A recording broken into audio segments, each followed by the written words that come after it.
श्री भगवान बारंबार इस प्राकृतिक जगत में आते रहते हैं। एक बार बौने ब्राह्मण के रूप में वे आए थे। क्यों आए थे, इसी घटना को मैं आज कहूंगा। एक बार असुरों ने देवताओं पर आक्रमण किया। देवता यद्यपि बलवान थे लेकिन फिर भी हार गए। देवासुर संग्राम के बाद की घटना है। अमृत मंथन किया गया, समुद्र मंथन किया गया अमृत के लिए। तो उस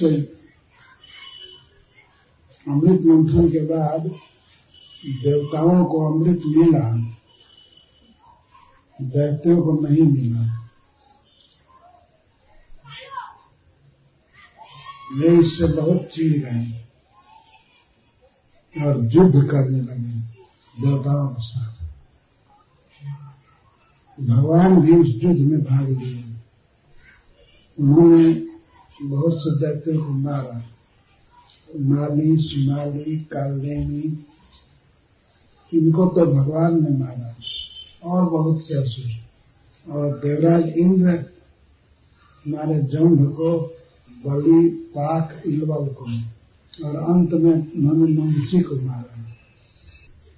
इतना क्रोध हो रहा था इंद्र को कि वे वज्र से मार दिए इंद्र को।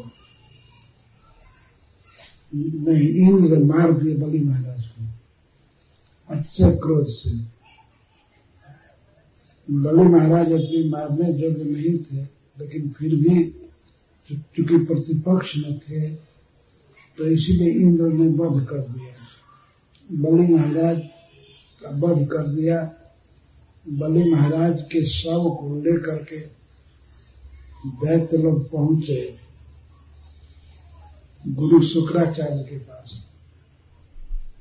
तो शुक्राचार्य ने बलि महाराज को जीवित कर दिया अपनी मृत संजीवनी विद्या से। ये सबसे बड़े सर्जन हैं इस ब्रह्मांड में, शुक्राचार्य। तो अपने शिष्य को जीवित कर दिया। तो जीवित होने के बाद बलि महाराज अपने शत्रुओं से बदला लेना चाहिए, देवताओं से। तो बलि महाराज अपने गुरु के बहुत कृतज्ञ हुए। गुरु ने जीवन दान दिया और उसके बाद बलि महाराज एक यज्ञ किए। गुरु ने ही कराया, शुक्राचार्य ने। विश्व जीत यज्ञ, विश्व को जीतने की उनकी कामना थी। पूरे विश्व को, स्वर्ग आदि सबको।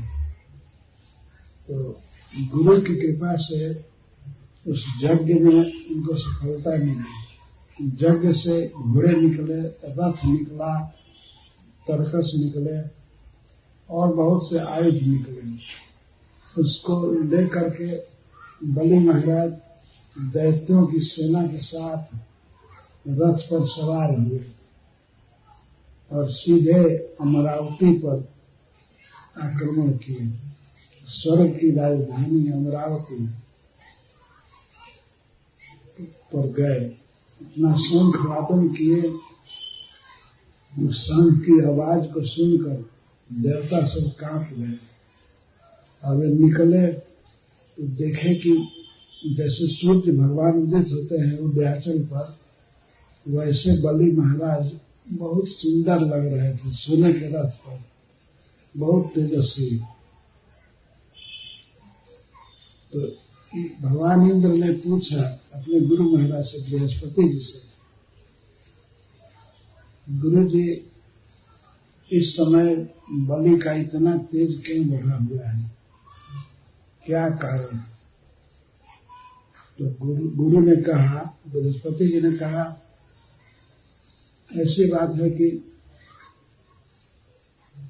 तुमसे पराजय होने के बाद बलि इस निर्णय पर आ गए कि यह जीवन अनस्थिर हैं। अब हमको ब्राह्मणों की सेवा करनी है, अब दान देना है, यज्ञ करना है। तो इससे बलि ब्राह्मणों की बहुत पूजा की, बहुत दान दिए, विशेष करके श्री शुक्राचार्य उनके वंश को। तो इसलिए शुक्राचार्य ने अपना तेज, ब्रह्म तेज बलि में रख दिया है। तो इंद्र ने पूछा कि तो हमको क्या करना चाहिए? अब इनके सामने डट करके युद्ध करना चाहिए कि क्या करना चाहिए? तो बृहस्पति जी ने बताया, बेटा इस समय तुम बलि के सामने टिक नहीं पाओगे।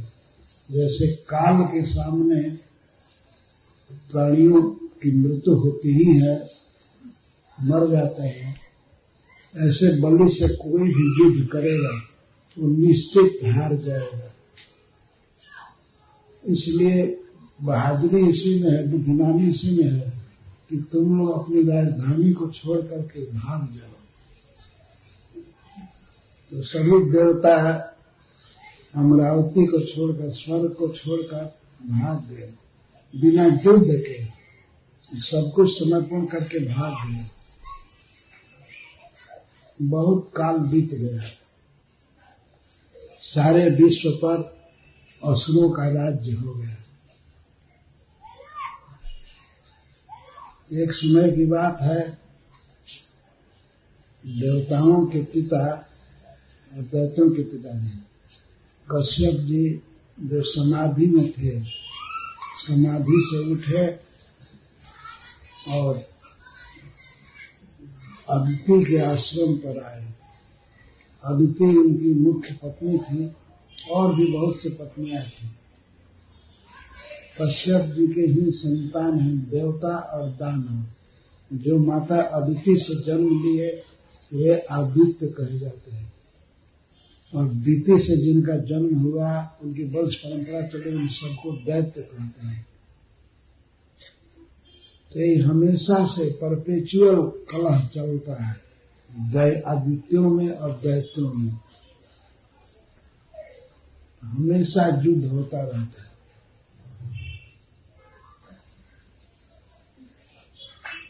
कश्यप जी तो सम थे, तो समाधि में थे, समाधि से उठे तो अदिति के आश्रम पर गए।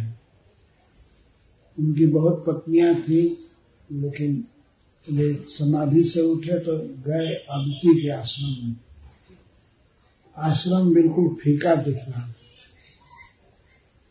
कोई चहल पहल नहीं थी, रौनक नहीं थी। तो वे अपनी पत्नी से, माता अदिति से बातें कर रहे हैं, क्यों तुम्हारा चित्त प्रसन्न नहीं है? तुमने किसी अतिथि की सेवा नहीं किया क्या?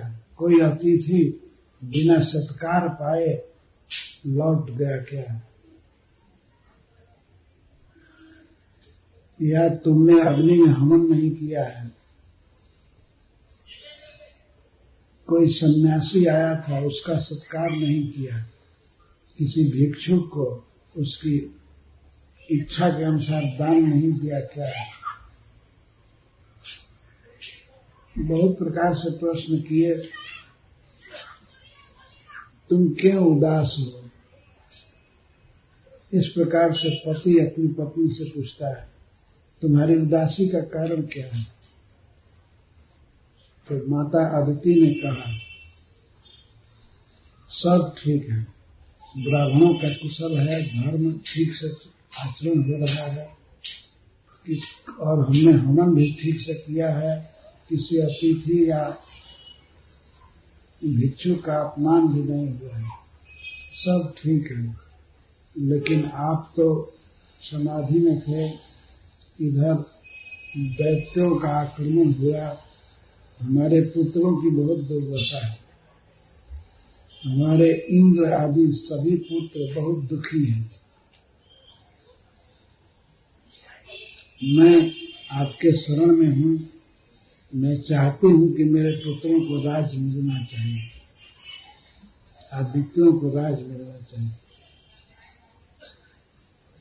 यद्यपि आपकी ही सभी संतान है, रजोगुणी तमोगुणी कोई भी हो, कोई भी जीव आपकी संतान है, लेकिन फिर भी मैं आपका भक्त हूं और भगवान विष्णु भी अपने भक्तों का पक्ष लेते हैं। तो अवश्य आप कृपा कीजिए, हमारे पुत्रों को राज चाहिए, स्वर्ग चाहिए।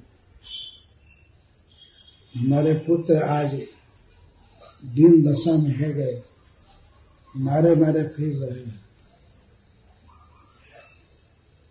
आप हम पर कृपा कीजिए। तो कश्यप जी बड़े चिंता में पड़े हुए कहने लगे, और ये संसार कितना माया में फंसा हुआ है, कौन किसका पति है, कौन किसका पुत्र है। लेकिन ये केवल माया की पकड़ है कि व्यक्ति किसी किसी को अपना पति मानता है, कोई स्त्री पति मानती है, किसी को पुत्र मानती है। वे समझाने की कोशिश किए तो वो अदिति और रोने लगी। उसको ज्ञान नहीं चाहिए था, उसके हृदय में बहुत कामना थी अपने पुत्रों को राज दिलाने की। यद्यपि दैत्य भी कश्यप जी की संतान थी, लेकिन कश्यप जी अदिति की बात से प्रभावित हो गए। तो ठीक है, रो मत।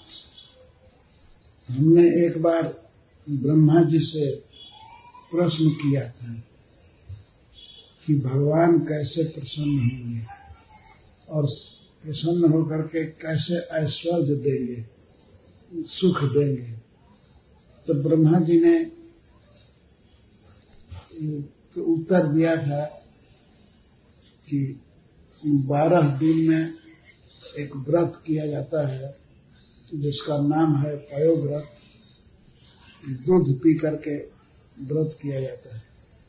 12 दिन भगवान की पूजा करनी होती है। उस पूजा को बताया उन्होंने, क्योंकि ब्रह्मा जी ने बताया है।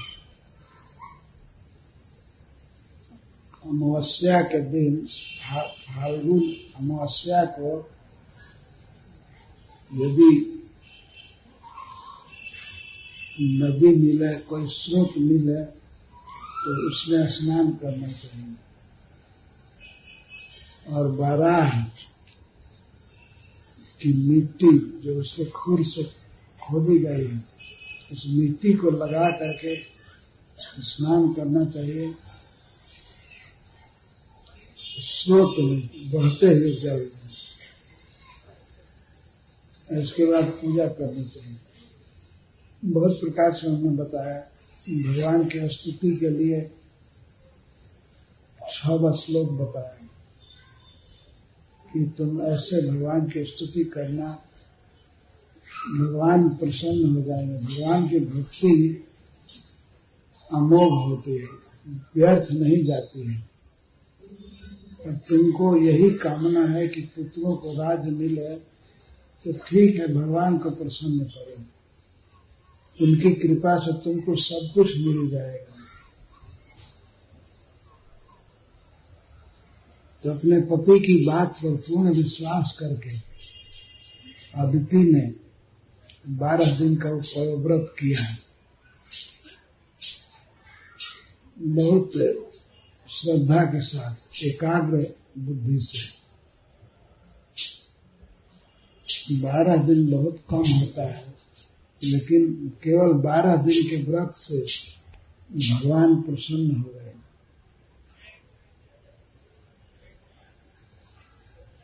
व्रत कोई थोड़े दिन का होता है, कोई ज्यादा दिन का, लेकिन थोड़े दिन का हो तो इस पर अश्रद्धा नहीं करनी चाहिए।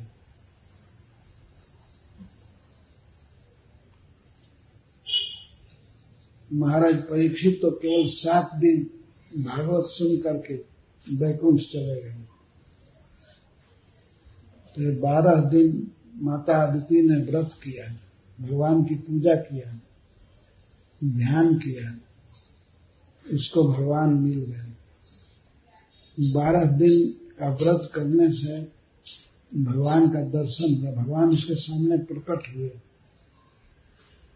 पीताम्बर पहने हुए 4 भुजा वाले श्री कृष्ण प्रकट हुए।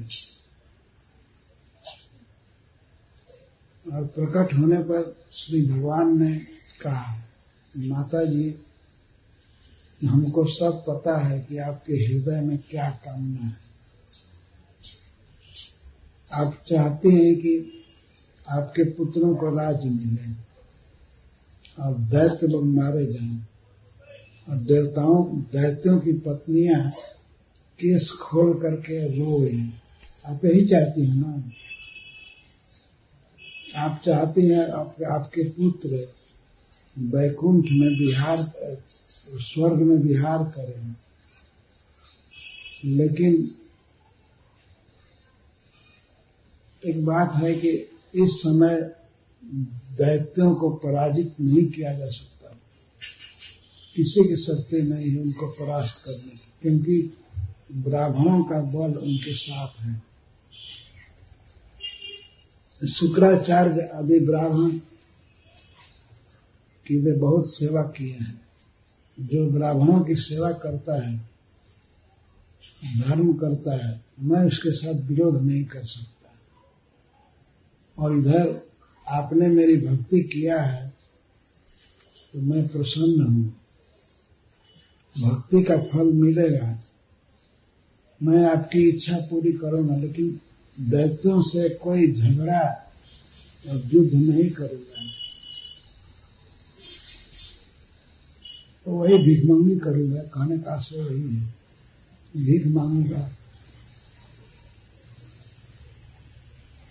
स्पष्ट भगवान नहीं बोले, लेकिन मन में तो यही था, इस बार युद्ध नहीं करूंगा, इस बार भीख मांगूंगा कटोरा लेकर के।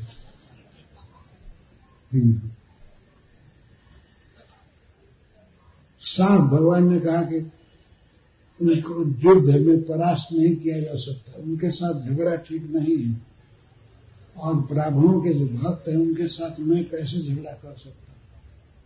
लेकिन इधर आपने भक्ति किया है कामना की पूर्ति के लिए, तो आपकी कामना पूरी होगी, आप चिंता मत कीजिए।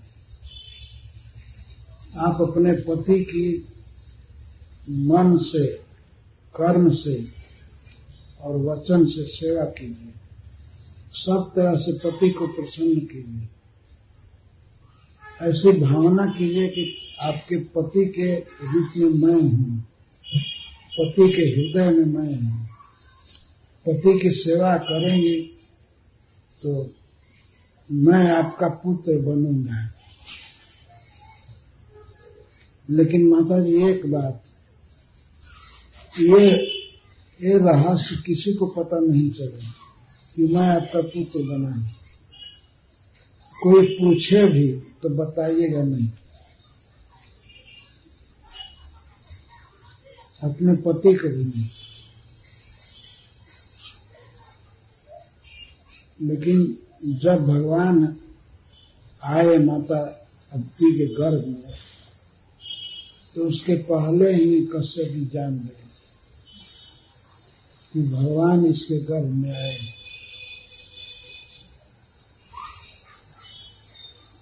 पहले चतुर्भुज रूप में दर्शन दिए, प्रकट हुए, इसके बाद माता अदिति के गर्भ में आए। और गर्भ में आने के बाद भाद्र शुक्ल पक्ष की द्वादशी तिथि को विजया द्वादशी कहते हैं। उसे विजया द्वादशी को भगवान प्रकट हुए। उस समय सारे देवता गंधर्व बाजे बजा रहे थे, गंधर्व गान कर रहे थे, अप्सराएं नाच रही थी, बहुत बड़ा उत्सव हुआ है, सब जगह आनंद छा गया। और भगवान कुछ ही देर के बाद एक छोटे से ब्राह्मण के बच्चे के रूप में हो गए। बहुत तेजस्वी, लगता था कि सारे संसार में जो भी तेज है वो भगवान वामन देव में आ गया। वो तो सभी तेज के आधार हैं ही। इसके बाद महर्षियों ने मिल करके भगवान का उपनयन संस्कार किया, जनेऊ दिया उनको।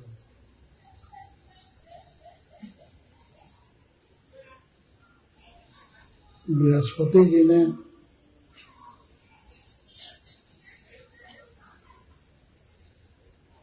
भगवान को उपनयन के समय जनेऊ दिया और सप्तर्षियों ने कुश दिया। माता सरस्वती ने उनको माला दिया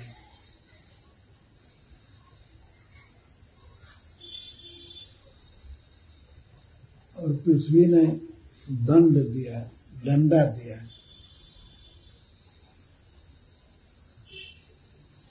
सबके अंत में जब भगवान हवन कर चुके ब्राह्मणों के साथ,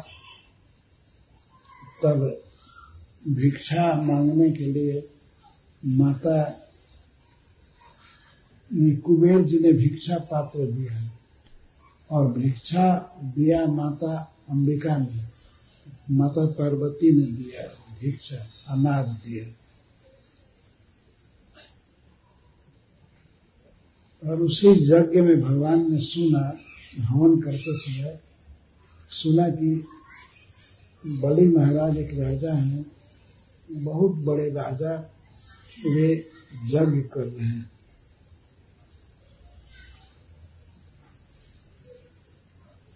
तो सुन करके उनके मन में इच्छा हो गई कि चलो राजा से कुछ दान लो। वे चले, पैदल ही चले, अपने पैरों की धमक से पृथ्वी को कपा रहे थे। आनंद से पृथ्वी कांप रही थी, पदे पदे, पग पग में। और भृगु कक्ष नामक नदी के किनारे, नर्मदा नदी के उत्तर तट पर यज्ञ हो रहा था, स्वर्गीय नर्मदा। तो वहां भगवान गए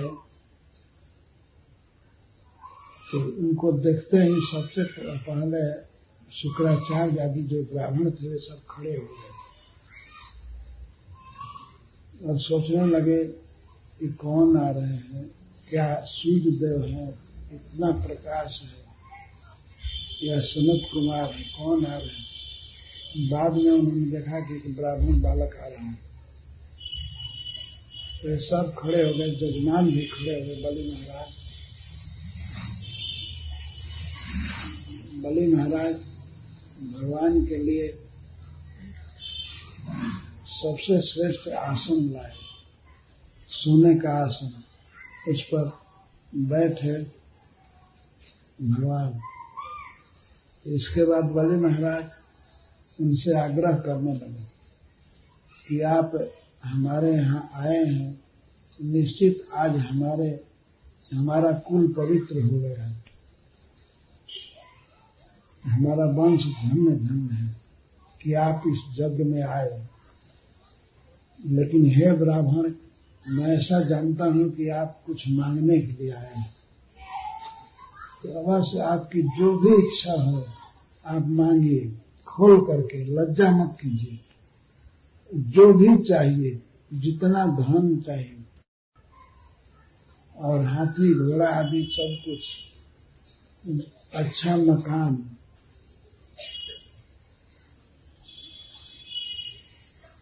और भोजन जैसा आप चाहें, 100 वर्षों के लिए, मतलब जब तक आपकी जिंदगी है तब तक के लिए भोजन की व्यवस्था कर देंगे। और अभी तो आप छोटे हैं, कुछ बड़े होंगे तो विवाह भी करेंगे, इसीलिए अगर कोई विप्र कन्या चाहिए तो मैं आपका विवाह करा दूंगा। आपकी जो इच्छा हो मांगिए। इस बात को सुनकर भगवान बड़े प्रसन्न हुए और बलि से कहने लगे, आपकी बात आपके कुल की उचित है। आपके खानदान में ऐसा कोई नहीं हुआ जो ब्राह्मणों को दान न दिया, दान देने से मुकर गया। धन्य है आप। भगवान उसके वंश की प्रशंसा करने लगे। बलि को कुछ चढ़ाना था। आपके वंश में ऐसे ऐसे वीर हुए, 2 काम में वे कभी पीछे नहीं हटे। एक तो युद्ध करने में और दूसरा दान देने में, ब्राह्मणों को दान देने में। और युद्ध का अवसर कहीं आया तो युद्ध से पीछा नहीं हटे। तो आप उसी परंपरा में हैं। आप जो इतनी सुंदर बात कर रहे हैं दान देने के लिए, बहुत अच्छा कर रहे हैं। लेकिन मैं ब्राह्मण हूं, मैं संतोष सिद्धांत को जान चुका हूं कि संतोष करना चाहिए, संतोष में ही सुख है। यदि कोई व्यक्ति संतोष नहीं करता, कोई ब्राह्मण यदि संतोषी नहीं है तो उसका तेज घट जाता है। तो मैं आपसे बहुत चीज मांगने नहीं आया हूं, केवल 3 पग हमको जमीन चाहिए, जहां मैं सो सकूं या रह सकूं। घर बनाने की भी जरूरत नहीं है। ये इतना सुनकर बलि महाराज ठठाकर हंसने लगे। अरे तुम बात तो इतनी सुंदर बोल रहे हो, लेकिन व्यवहारिक बुद्धि तुम्हारी बिल्कुल नहीं है। तुम अभी सोच नहीं रहे हो कि अभी हमको बहुत दिन जीना है, संसार का व्यवहार चलाना है। तो इतनी भूमि से, इतनी छोटी भूमि से तुम्हारा व्यवहार कैसे चलेगा?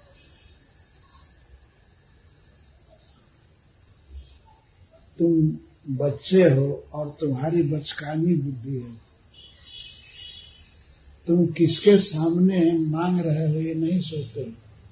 मैं इस समय तीनों लोगों का ईश्वर हूं,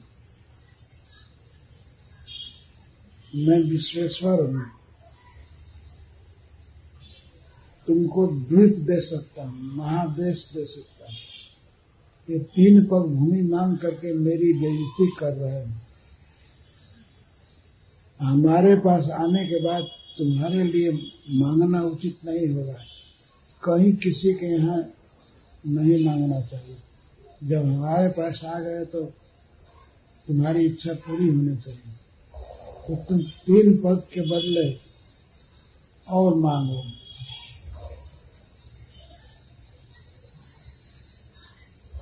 तुम अपने तरफ देखकर मत मांगो। तुम तो एक ब्राह्मण हो, ब्राह्मण की महत्वाकांक्षा ज्यादा नहीं होगी। तो ये 3 पग भूमि मांग रहा है।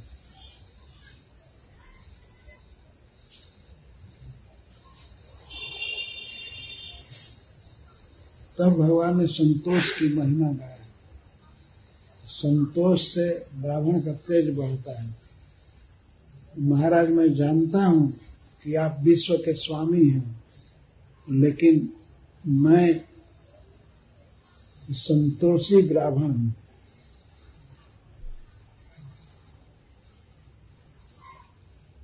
अगर कोई ब्राह्मण, कोई व्यक्ति 3 पग भूमि से संतुष्ट नहीं है तो उसके लिए द्वीप दे दिया जाए, 9 वर्ष समेत द्वीप दे दिया जाए, फिर भी संतुष्ट नहीं होगा। हमने सुना है महाराज पृथ्वी और गए इन राजाओं के विषय में, जो सारे संसार के मालिक थे, पर फिर भी तृष्णा का कोई अंत नहीं हुआ।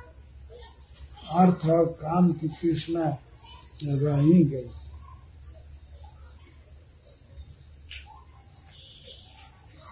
तो 3 पग भूमि ही चाहिए। तब बलि महाराज हंसने लगे। मैं अच्छा वांछनतः प्रतिगृह्यता, तुम्हारी जो इच्छा है तुम ले लो। वे कुछ समझ रहे थे कि ये भगवान है, लेकिन बाहर से वे भी अभिनय कर रहे थे, बार बार ब्राह्मण ब्राह्मण कर रहे थे। ठीक है, अपनी इच्छा के अनुसार लो। उन्होंने ये नहीं कहा ठीक है 3 पग ले लो, उन्होंने कहा कि वांछान्तः प्रतिगृह्यता, अपनी इच्छा के अनुसार ले लो। तो भगवान को पृथ्वी देने के लिए बलि महाराज ने जलपात्र उठाया। उसी समय श्रीपाद शुक्राचार्य, जो भगवान की इच्छा को जानते थे और भगवान उनके हृदय में प्रेरणा कर रहे थे, बलि महाराज की परीक्षा लेने के लिए ये कितने ब्राह्मण भक्त हैं, कितने बड़े भक्त हैं, कितने दानी हैं। इसके लिए शुक्राचार्य के हृदय में भगवान प्रेरणा दी बलि को रोकने के लिए। तो शुक्राचार्य का उद्गार यहाँ से चालू होता है। कल यहीं से कथा प्रारंभ करेंगे, जो आवृत्ति पुस्तिका में लिखी हुई है कथा। आज तो इतना ही पर बंद करते हैं। एक बहुत महत्वपूर्ण बात कहनी है। ये जो पयव्रत के विषय में बताया गया कि एक कम दिन है, इस पर विचार नहीं करना चाहिए, श्रद्धा करनी चाहिए। हमको थोड़े ही दिन करना है भक्ति। ऐसे जन्म भी कलयुग में हुआ है, कलयुग में ऐसे ही आयु कम होती है।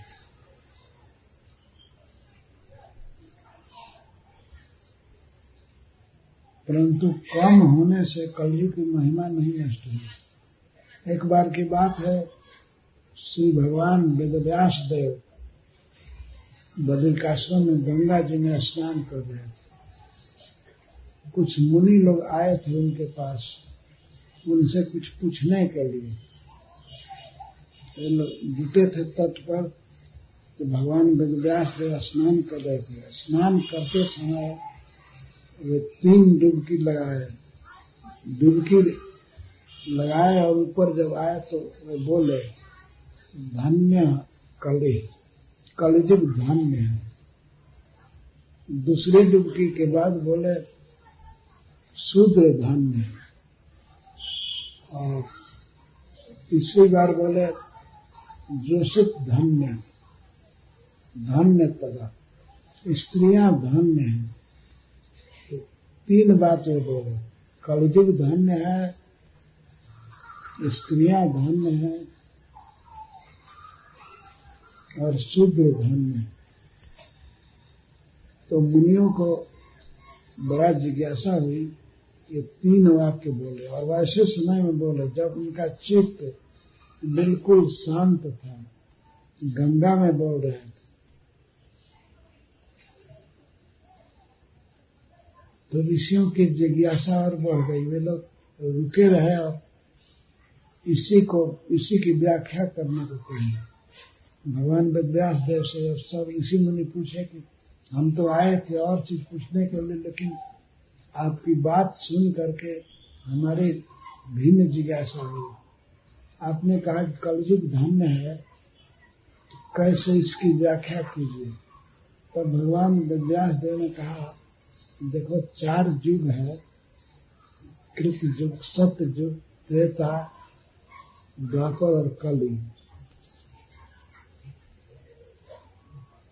तो कृतयुग में, सतयुग में जो तपस्या 10 वर्ष करने पर फल मिलता है, वो कृतयुग में, त्रेता में केवल 1 साल करने पर मिल जाता है। सतयुग में 10 वर्ष जो साधना करने से फल मिलता है, वही फल त्रेता युग में 1 साल करने से मिल जाता है। और द्वापर में वही कर्म केवल साल भर करने से, 1 महीना करने से मिल जाता है। द्वापर में 1 महीना, और कलयुग में केवल दिन और रात 24 घंटे में मिल जाता है।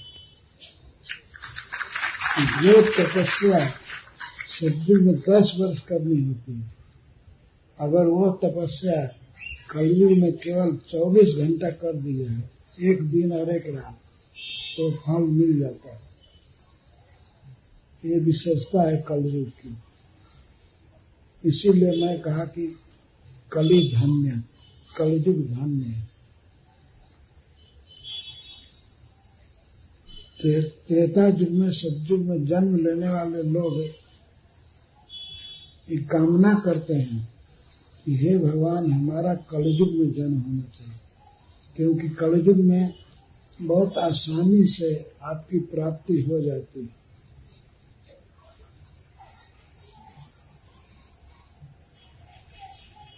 सतयुग में चित्त को एकाग्र रखना पड़ता है, तपस्या में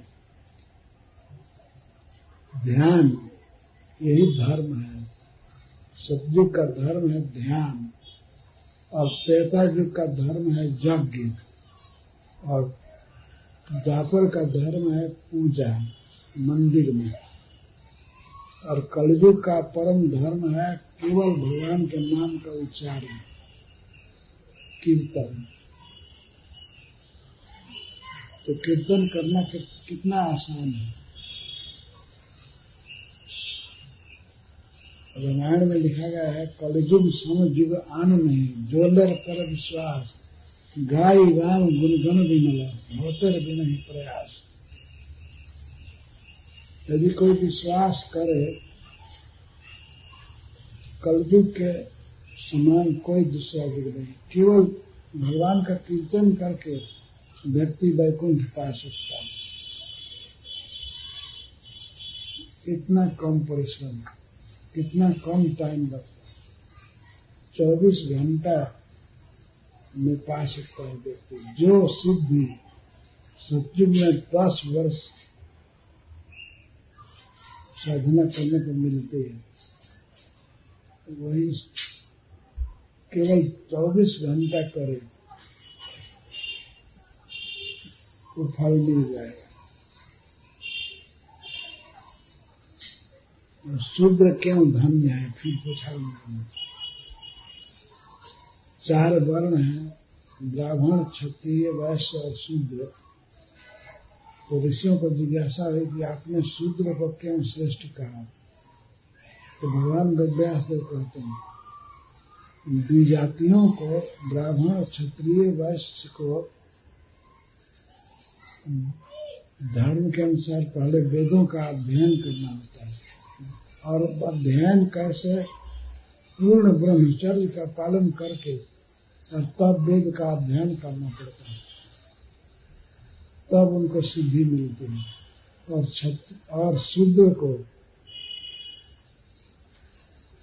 केवल पाक यज्ञ करने का अधिकार है। पाक यज्ञ, पाक यज्ञ का अर्थ है वो और यज्ञ नहीं कर सकता, लेकिन एक यज्ञ कर सकता, वो है रोज भोजन बनाना। पाक यज्ञ, भोजन बना सकता है। भोजन बना करके यदि भगवान को अर्पण किया, यह यज्ञ है। तो द्विजातियों को, ब्राह्मण, क्षत्रिय, वैश्य को बहुत परिश्रम करके सिद्धि मिलती है, भगवान का चरण कमल मिलता है, तपस्या करनी पड़ती है, वेदाध्ययन करना पड़ता है, वेद के अनुसार कर्म करना पड़ता है। और शूद्र को केवल पाक यज्ञ करके सिद्धि मिलती है, उसको परिश्रम नहीं पड़ता है, और केवल उच्च वर्णों की सेवा करके और पाक यज्ञ करके सिद्धि पाया जाता है। केवल भोजन बनाना जानता है।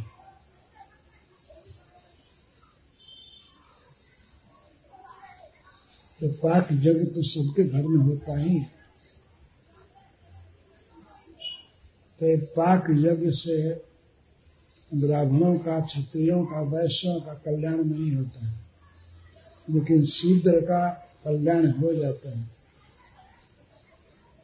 और उसका कर्तव्य है तीनों वर्णों की सेवा करना। केवल सेवा से उसे सिद्धि मिल जाती।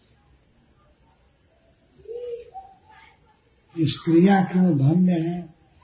फिर मुनियों ने पूछा तो भगवान ने कहा, जो सिद्धि पुरुष को अनेक कर्मों को करने पर मिलती है, वही सिद्धि केवल स्त्री को पति की सेवा करने से मिल जाती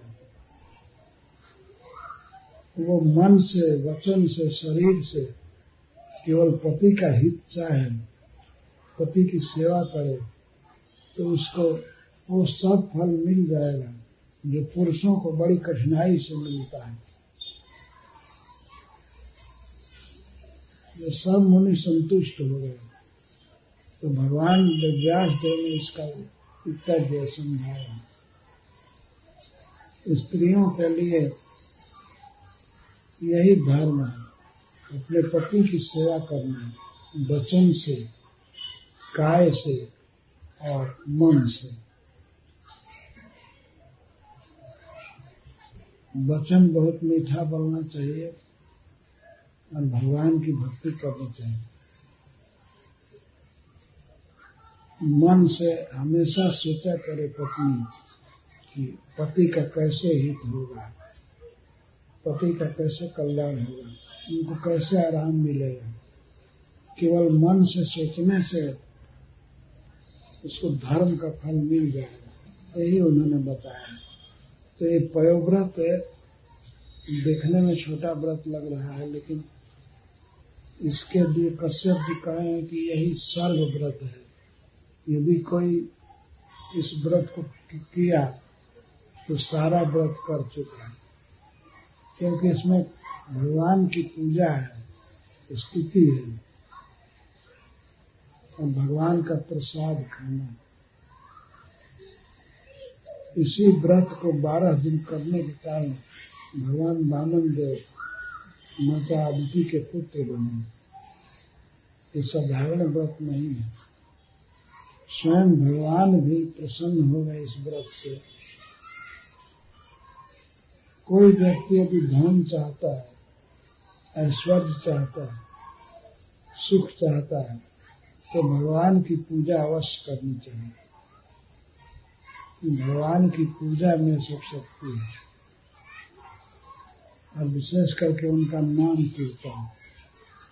हरे कृष्णा कृष्णा कृष्णा हरे हरे राम।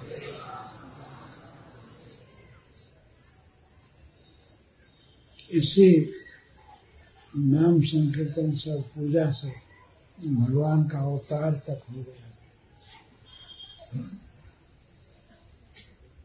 वैसे बाद में भगवान चैतन्य महाप्रभु के रूप में बताए हैं कि इस युग में एक ही धर्म है, वो है भगवान के नाम का उच्चारण। भगवान का नाम जप करके तो सब सिद्धि मिलेगी, जो यज्ञ करने से, दान करने से, तपस्या करने से मिलती है। विश्वास रखना चाहिए। यदि प्रतिदिन 16 माला जप कर रहे हैं जो व्यक्ति, तो उनके सिद्धि में कोई संदेह नहीं है, संशय कुछ भी नहीं है। उनकी जो भी कामना होगी भगवान अवश्य पूरा करेंगे। कामना तो प्रायः रहती ही है लोगों को, पर कामना की पूर्ति ईश्वर की कृपा से होती है, और ईश्वर की कृपा नाम उच्चारण करने से मिल जाती है। हरे कृष्णा कृष्णा कृष्णा हरे हरे राम राम राम। जय श्री प्रभुपाद।